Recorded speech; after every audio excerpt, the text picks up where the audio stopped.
So today I'm going to demonstrate the stretches that we would do with a child who has a brachial plexus injury that is over the age of 2 to 3 years of age.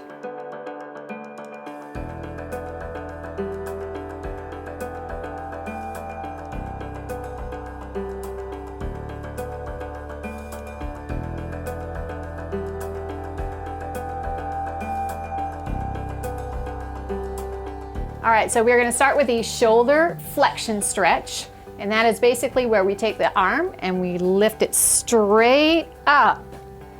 And we want to hold each stretch for 15 to 20 seconds. And we'll give her a little bit of support here in the shoulder just to make sure her scapula is not poking out.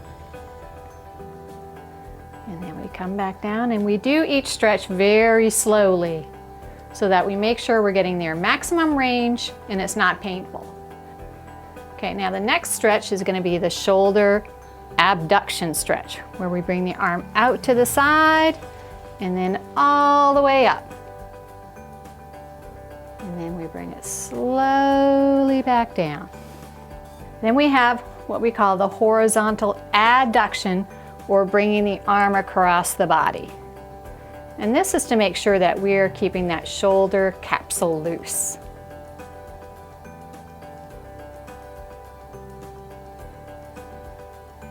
Straight down. Okay, then we're going to have her come up here and we're going to do that shoulder external rotation. And this is one of the stretches that tends to be very tight in children who have brachial plexus injuries. And then from this position, all we have to do is just turn her palm down and do shoulder internal rotation. And again, we just give a little bit of support here at her shoulder. And then we slowly bring it down.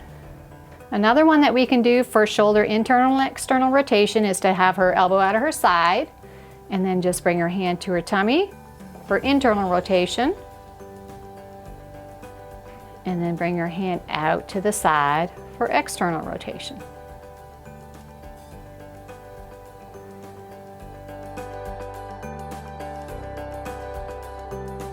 Now we're going to move on down here to the elbow. And what we want to do is support her elbow and support her wrist, and then really stretch that elbow so that it gets as straight as it can get. It's important to maintain their elbow extension so that they are able to have their maximum reach. Okay, and then we do the opposite stretch, her elbow flexion.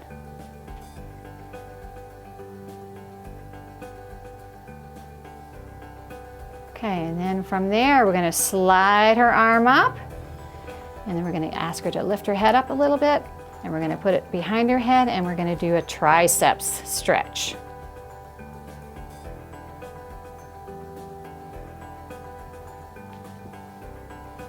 And we're going to bring her all the way back down.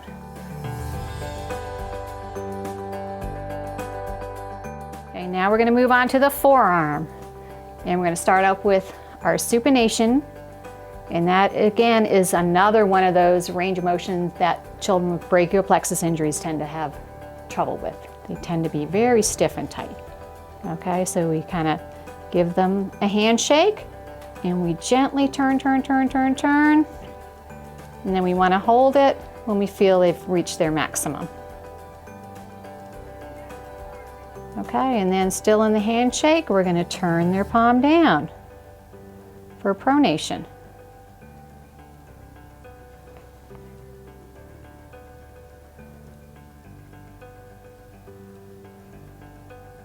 And then from the forearm, we're going to move down to her wrist, and we're going to give her a little bit of work on her wrist extension.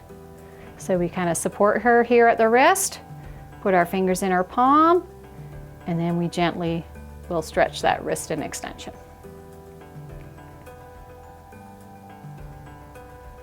Okay, and then we'll have them go forward and go into wrist flexion.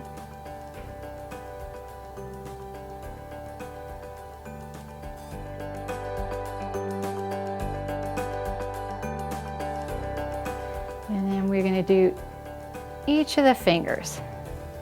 So we're going to put our fingers over top and squeeze those fingers down and then make it like a fist. And we can also do each finger individually if that makes it easier. Do that one. Move on to the middle finger, and then the ring finger, and then the small finger. Okay, and then last but not least, we're going to work on that thumb. So we're going to pull it across her body, across her palm. And then we're going to stretch it out.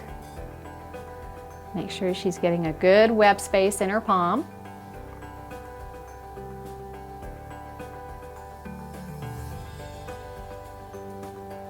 And then we're going to bend the thumb.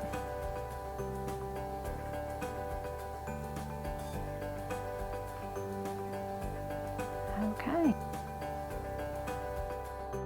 Those are the exercises that should be done to maintain a patient's range of motion. You should try to do the exercises every day, and it's best to do them in laying down, but they can be done in sitting up if you don't have the ability to do them in laying down.